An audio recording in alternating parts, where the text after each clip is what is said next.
All right, guys. So we are talking about polynomial long division today, and just as a background, why are we talking about this? Why are we learning this skill? Remember that when we study any function, our goal is to fully understand that function and to be able to draw a picture of that function. And so what we want is to be able to take any function and quickly and easily draw a picture of it, find out important information about it, like where it crosses the x-axis or where the minimums and maximums are.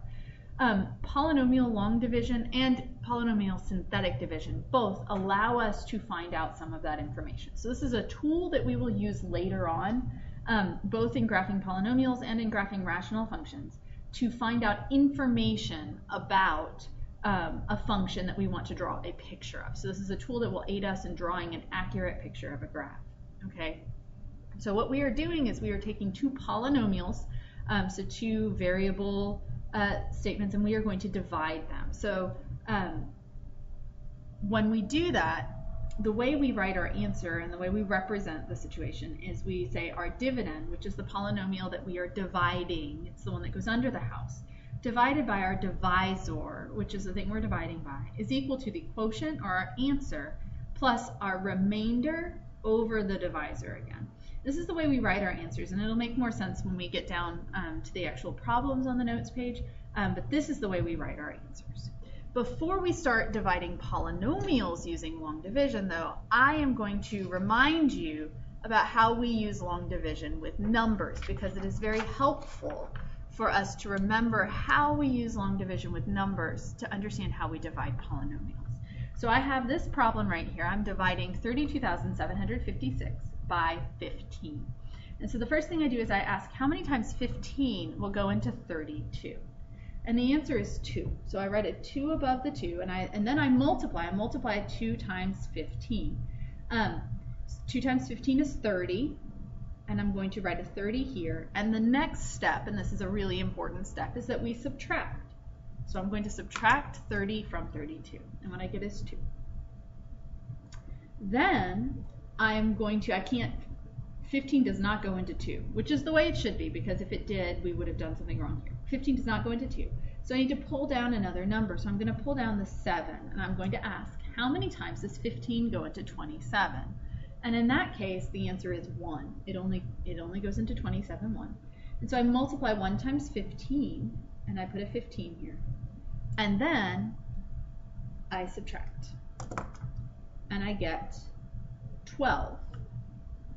And again, 15 doesn't go into 12, which is the way it should be. But I need to keep on pulling down numbers, right? And then I ask, how many times does 15 go into 125? And so we have to sort of mathematically reason through that. I know that 15 times 10 is 150.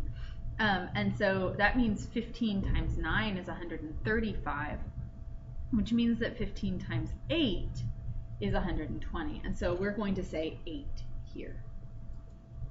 And then we multiply.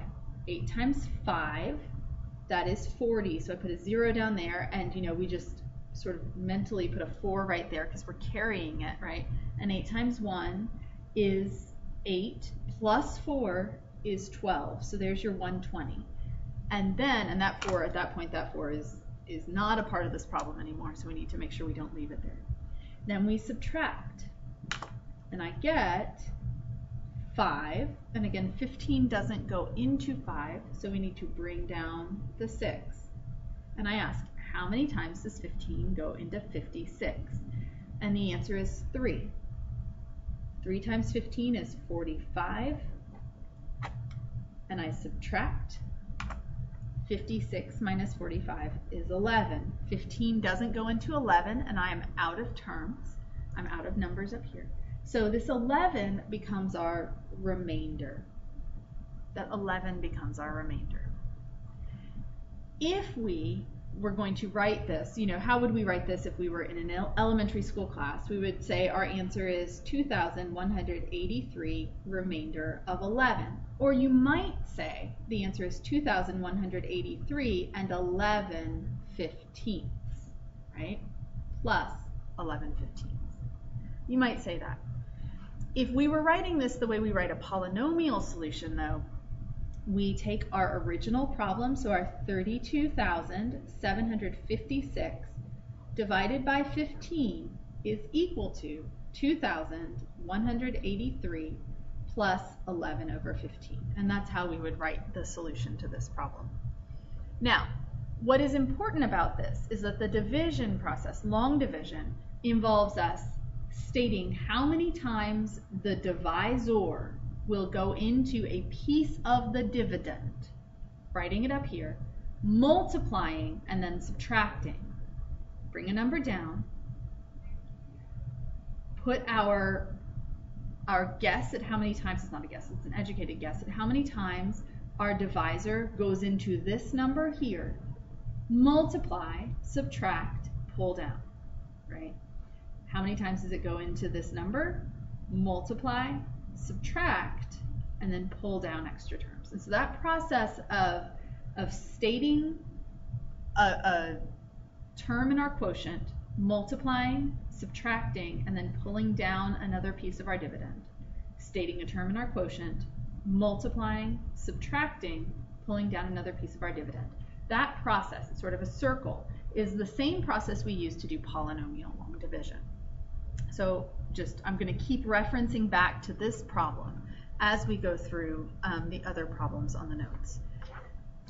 So guys, the first problem on the notes right here has us dividing 6x cubed minus 19x squared plus 16x minus 4 by x minus 2. And so the first thing we need to do is we need to state that problem written as a long division problem, the way we're going to solve it. So this is x minus 2 goes on the outside of the house, right? And the 6x cubed minus 19x squared plus 16x minus 4 goes inside the house.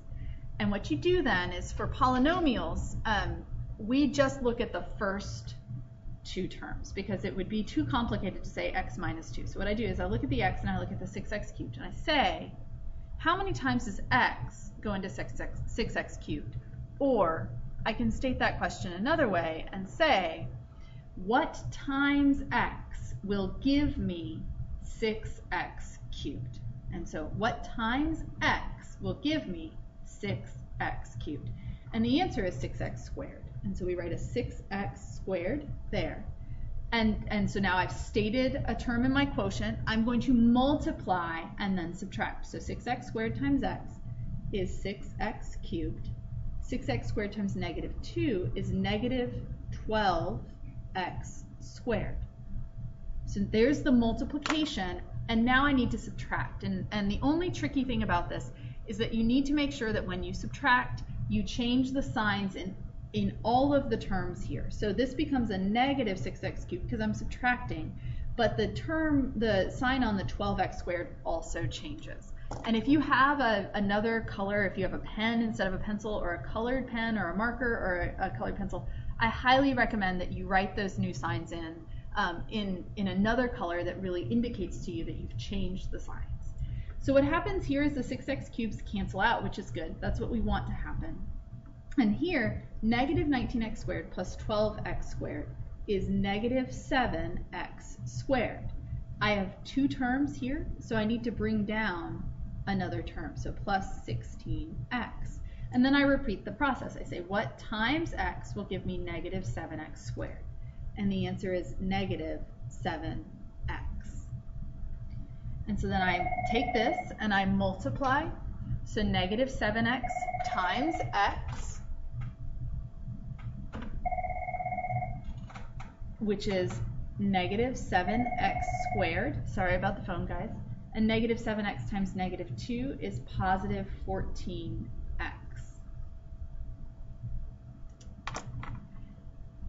And then I subtract. So I change the sign. So I add here and subtract here. And I get 2x minus 4. And I say, again, we repeat this process one more time. What times x is going to give me 2x? And the answer is 2. So plus 2. So 2 times x is 2x. And 2 times negative 2 is negative 4. And then we repeat the subtraction process. So I change the signs of everything, minus and plus. And when I do that, I get a 0. And so for this problem, there's no remainder. Remainder of 0. There's no remainder.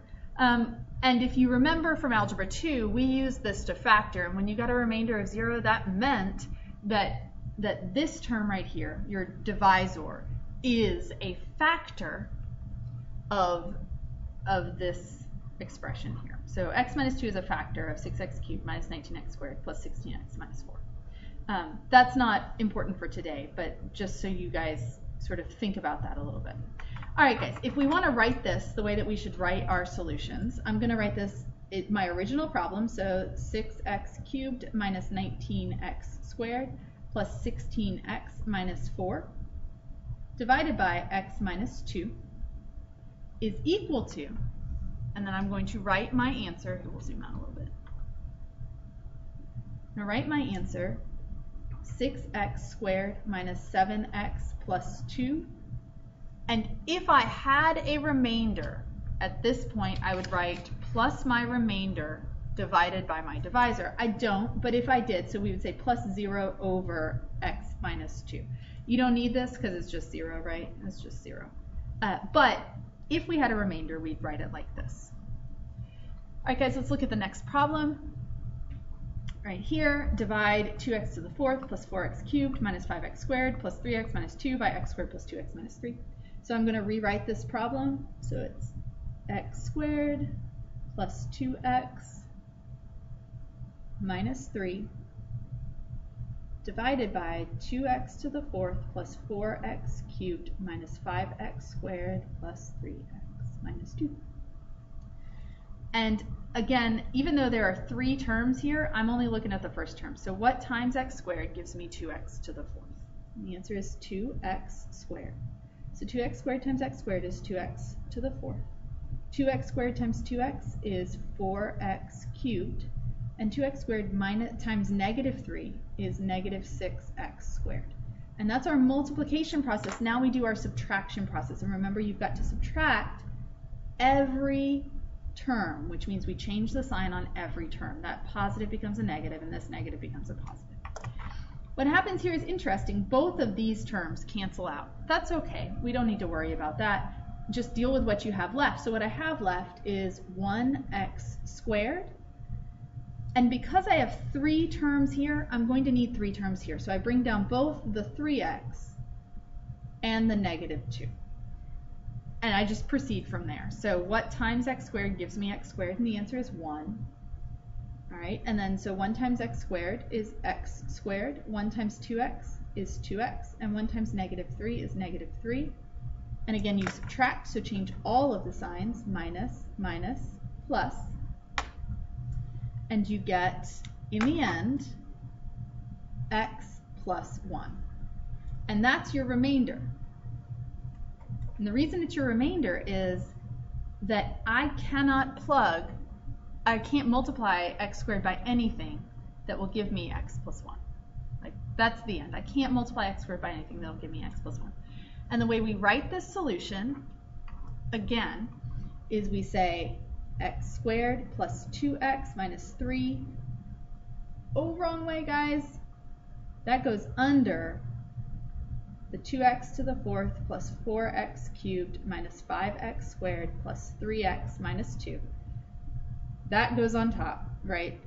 Dividend over divisor is equal to 2x squared plus 1 plus x plus 1 over x squared plus 2x minus 3. Your actual answer is this thing right here. But we write our answer as dividend divided by divisor, right? Original problem over the thing we're dividing by is equal to our answer, like that. All right, last example, kids. We are dividing x cubed minus 1 by 2x minus 1. And you may notice that unlike the other problems where, you know, if we started with an x to the 4th, there was an x cubed and an x squared and an x. And up here we started with an x cubed and we had an x squared, an x, and a number. This just goes from x cubed to a number. And so you may remember from Algebra 2 that that means that we need to make placeholders. So we rewrite this as 8x cubed plus 0x squared plus 0x minus 1. And that just allows everything to line up nicely while we're doing the division. So this is 2x minus 1, and this is 8x cubed plus 0x squared plus 0x minus 1. And again, same process, we ask ourselves, what do I multiply 2x by to get 8x cubed? Like, how many times does 2x go into 8x cubed? What can I multiply by 2x to give me 8x cubed? And the answer is 4x squared. And so 2x times 4x squared is 8x cubed, and 4x squared times negative 1 is negative 4x squared. We've done the multiplication, now we do the subtraction, so change all of the signs in the bottom. And so this becomes a negative 8x cubed, it subtracts and that's fine. And this is a 4x squared. There are two terms here, so I bring down one more term. And then I say, what times 2x is going to give me 4x squared? And the answer is 2x. So 2x times 2x is 4x squared. And 2x times negative 1 is negative 2x. Subtract. So change all of the signs, which we did, and we get 2x minus 1. What times 2x will give me 2x? The answer is 1. And when I do that multiplication, I just get 2x minus 1. This is a fabulous problem because everything cancels out. Okay. And so when we do that subtraction there, we get 0, which means we have a remainder of 0. And that means that 2x minus 1 is a factor of 8x cubed minus 1. That's what that means. But that is the solution we get. Now, the way we would write this problem, guys, and I'm going to turn my paper and write it, well, yeah, we'll turn our paper and write it sideways. Okay, the way we would write the answer, guys, is 8x cubed minus 1 over 2x minus 1 is equal to our solution, 4x squared plus 2x plus 1 plus 0 over 2x minus 1. And again, if you don't have a remainder, you don't need this, but that's how we write it, remainder over the divisor. All right? Okay, guys. That is polynomial long division, and tomorrow we'll be doing synthetic division, which everybody loves.